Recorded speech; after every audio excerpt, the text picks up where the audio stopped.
Hi అండి. Good evening. అందరూ ఎలా ఉన్నారు? బాగున్నారా? అండ్ నేను బాగున్నానండి. మీరు కూడా అందరూ బాగుండాలని మనస్ఫూర్తిగా కోరుకుంటున్నాను. ఇక్కడ మా బాబు అయితే ఇంకా మార్నింగ్ అయితే నిద్ర అయితే లేలేదండి. కొంచెం మాకు హెల్త్ అయితే సరిగా లేదండి ఈ మధ్య ఒక 3-4 డేస్ నుంచి. ప్రజెంట్ నాకైతే ఓకేను. ఇంకా మా బాబుకి అయితే కూడా కొంచెం ఫీవర్ అయితే ఉంది ఇంకాను. ఈరోజు మార్నింగ్ నుంచి ఆఫ్టర్నూన్ వరకు వ్లాగ్ అయితే షేర్ చేస్తానండి. వ్లాగ్ నచ్చితే కనుక ఒక చిన్న లైక్ ఇచ్చి కమెంట్ సెక్షన్లో కమెంట్ అయితే చేయండి. అండ్ కొత్తగా చూస్తున్న వాళ్ళు ఎవరైనా ఉంటే సబ్స్క్రైబ్ చేసుకుని నా పాత వీడియోస్ కూడా ఒకసారి చూడండి. ఇక్కడ మార్నింగ్ అయితే ఇంకా ముందు క్లీనింగే చేస్తానని చెప్పాను కదండి. ముందు నేను ఫ్రెష్ అయిన తర్వాత ముందు చేసే పని అయితే ఇదేనండి. ఇంకా మా బాబు నిద్ర లేచాడంటే వాడు ఆడుకునే బొమ్మలు అన్నీ కింద వేసేస్తాడు ఆడుకోవడానికైతే. ఇంకా తర్వాత అయితే ఇంకా చిమ్మడం అయితే కుదరదండి అసలు. ఇంకా అవి మళ్ళీ వాడు పడుకున్న తర్వాత ఇంకా క్లీన్ చేయాలి.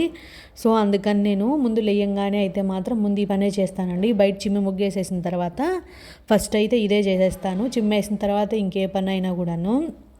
ఇంకా లేచాడంటే వాడు అన్నీ వేసేసిన తర్వాత ఇంకా అవన్నీ తీయాలి అన్నా అన్నీ సర్దాలి అన్నా బాగా టైం అయితే పడుతుంది. అందుకనేసి ముందు క్లీన్ చేసేసానంటే ప్రాబ్లం అయితే ఉండదు కదా అనేసి ఫస్ట్ అయితే ఇదే చేస్తానండి.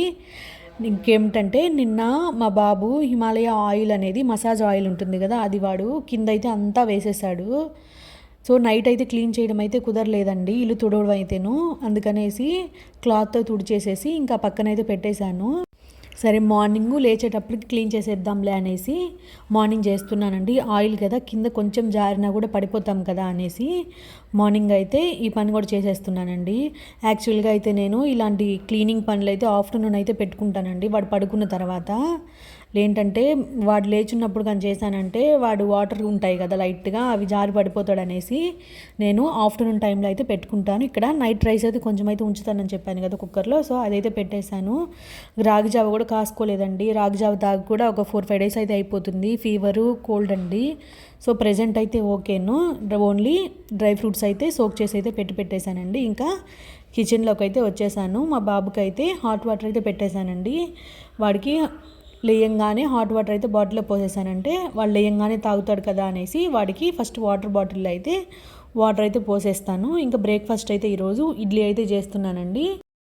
స్కూల్కి కూడా ఒక 1 వీక్ నుంచి అయితే మా బాబు స్కూల్కి కూడా వెళ్ళట్లేదండి. వాడికి కొంచెం సిక్ అయినా కూడా బాగా డల్ అయిపోతాడు. పిల్లలంటే అట్లే ఉంటారేమో, మనమన్నా అయితే మేనేజ్ చేయొచ్చు కానీ పిల్లలు అయితే చాలా కష్టం అండి. ఫీవరు ఉంటే మాత్రం అసలు ఫుల్ వీక్ అయిపోతున్నాడు. టెంపరేచర్ ఉన్నప్పుడు లేదు, నార్మల్గా ఉన్నప్పుడు మాత్రం పర్లేదు యాక్టివ్గానే ఉంటున్నాడు. సో యాంటీబయాటిక్ అయితే ఇచ్చారండి. డాక్టర్ దగ్గరికి అయితే వెళ్ళొచ్చేసాము. ఇంకా నేనైతే డాక్టర్ దగ్గరికి వెళ్ళకుండానే నాకు ఇంట్లో మెడిసిన్స్తోనే తగ్గిపోయిందండి. ఇక్కడ వాడికైతే హాట్ వాటర్ అయితే కాచి వాటర్ బాటిల్ అయితే పోసేస్తున్నాను. ఇంకా బ్రేక్ఫాస్ట్ అయితే చెప్పాను కదా ఇడ్లీ అయితే పెడుతున్నానండి. సో కొంచెం సిక్ అయినప్పుడు మనకి బ్రేక్ఫాస్ట్ అనేది ఇడ్లీ తీసుకుంటే కొంచెం డైజెషన్ అనేది బాగుంటుంది కదా, ప్రాబ్లం లేకుండా. ఇంకా చట్నీ అయితే వాడు పెద్దగా ప్రిఫర్ అయితే చేయట్లేదండి. ఇంకా ఫీవర్ ఉంది కదా, సో ఇంకా అస్సలు తినడేమో అనేసి ఇంకా నేను సాంబార్ అయితే చేస్తున్నాను. సాంబార్ అయితే నేను పప్పు అయితే కడిగి కుక్కర్లో అయితే పెట్టేశానండి. ఒక 3 విజిల్స్ 4 విజిల్స్ వచ్చిన తర్వాత అయితే స్టవ్ ఆఫ్ అయితే చేసేస్తాను. ఇంకా ఇక్కడైతే సాంబార్ అయితే ప్రిపేర్ అయితే చేస్తున్నానండి. పాన్ పెట్టేసి ఆయిల్ హీట్ అయిన తర్వాత ఒక 1 స్పూన్ ఆవాలు అండ్ 1 స్పూన్ మెంతులు అయితే యాడ్ చేశాను.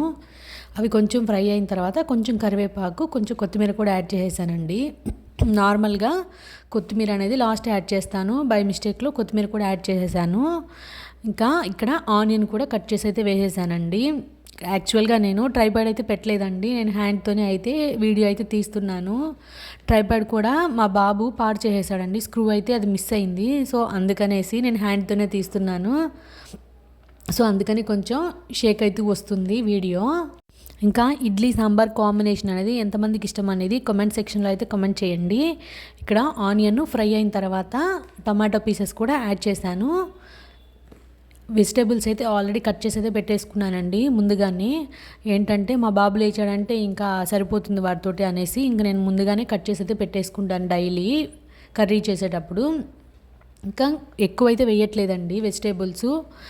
బెండకాయ, క్యారెట్, వంకాయ ఈ 3 వేస్తున్నాను. అవి కూడా ఎక్కువ పర్సెంట్ అయితే వేయట్లేదు, టిఫిన్ వరకే కదా అనేసి కొంచెంగా అయితే చేస్తున్నానండి. ఇక్కడ వెజిటేబుల్స్ అనేవి ఇక్కడ ఆయిల్లో కానీ కొంచెం ఫ్రై కానీ చేసామంటే బాగా వస్తుందంట కర్రీ. అందుకని నేను ఇలా చేస్తున్నానండి. యాక్చువల్గా నేను ఒక వీడియోలో అయితే చూసున్నాను సాంబారు ఇలా మనం ఫ్రై చేస్తే బాగుంటుంది అని చెప్పారు. ఇంకా పప్పు అయితే 3 విజిల్స్ వస్తే స్టవ్ అయితే ఆఫ్ చేసి పెట్టేశానండి. పప్పును కూడా మెదిపేశాను.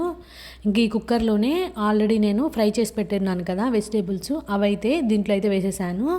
అండ్ కారం కూడా కొంచెమే వేస్తున్నానండి. చెప్పాను కదా మా బాబు కోసమే స్పెషల్గా అనేసి, ఇంకా అందుకని కొంచెంగా అయితే కారం వేసాను.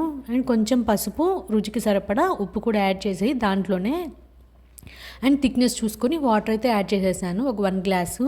అండ్ కొంచెం చింతపండు ఆల్రెడీ నేను నానబెట్టి అయితే పెట్టేశానండి ముందుగానే, దాన్ని కూడా యాడ్ చేసేసాను.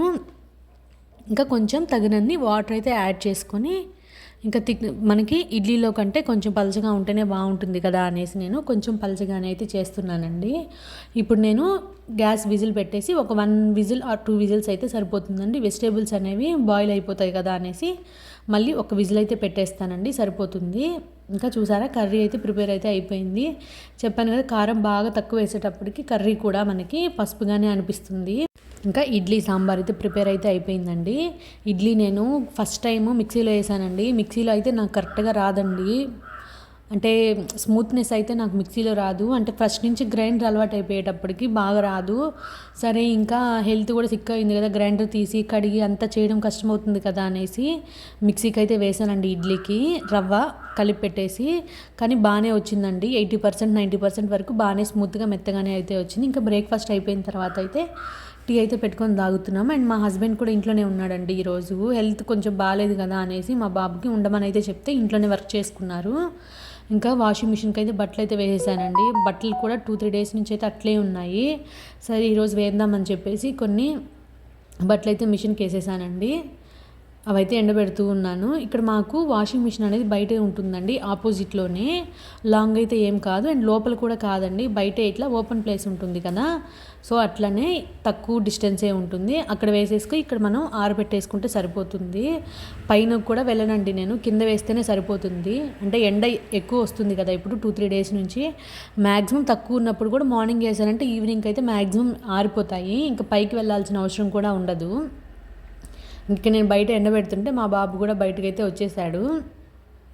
ఇక్కడ పక్కనే ఆంటీ వాళ్ళు ఉంటారండి, వాళ్ళ ఇంటికి వెళ్ళి ఒక 10 మినిట్స్ ఒక హాఫ్ అన్ అవర్ అయితే ఉండి ఆడుకుని అయితే వస్తాడు. ఇక్కడ మేము తమిళనాడులో ఉంటున్నామనే కానీ మాకు ఉన్న వాళ్ళంతా ఇక్కడ తెలుగు వాళ్ళేనండి, చాలా బాగుంటారు అందరూ. సో వీడియో చూస్తున్న వాళ్ళందరూ దయచేసి ఒక లైక్ అయితే ఇవ్వండి, కొంచెం సపోర్ట్ అయితే ఇవ్వండి. మీరు ఇచ్చే ఒక లైక్ అనేది కొంచెం సపోర్టివ్గా అయితే ఉంటుంది కదా నాకు. ఇంకా బట్టల పని అయితే అయిపోయిందండి. ఈరోజు నేను ఆఫ్టర్నూన్ వరకే వ్లాగ్ అయితే షేర్ చేస్తానండి. ఇంకా ఈవినింగ్ వరకు అంటే కుదరదు. నెక్స్ట్ వ్లాగ్ అయితే నేను ఫుల్ డే అయితే వ్లాగ్ షూట్ చేయడానికి అయితే ట్రై చేస్తానండి. కొంచెం హెల్త్ అయితే క్యూర్ అయిపోతుంది కదా. ఇక్కడ బయట బట్టలు ఎండబెడుతూ ఉంటే 2 కాకులు అయితే కూర్చో ఉన్నాయండి. అవి 2 ఏంటంటే నేను చూసినప్పుడు అయితే బాగా దగ్గర కూర్చొని బాగున్నాయి. సరే వీడియో తీద్దామని చెప్పి ఫోన్ తీసుకొచ్చేటప్పటికి అవి 2 చూసారా ఎట్లా అయిపోయాయో. వీడియో తీస్తున్నానని చెప్పటికి దూరంగా అయిపోయాయి. చాలా క్యూట్గా అయితే అనిపించింది అప్పుడు.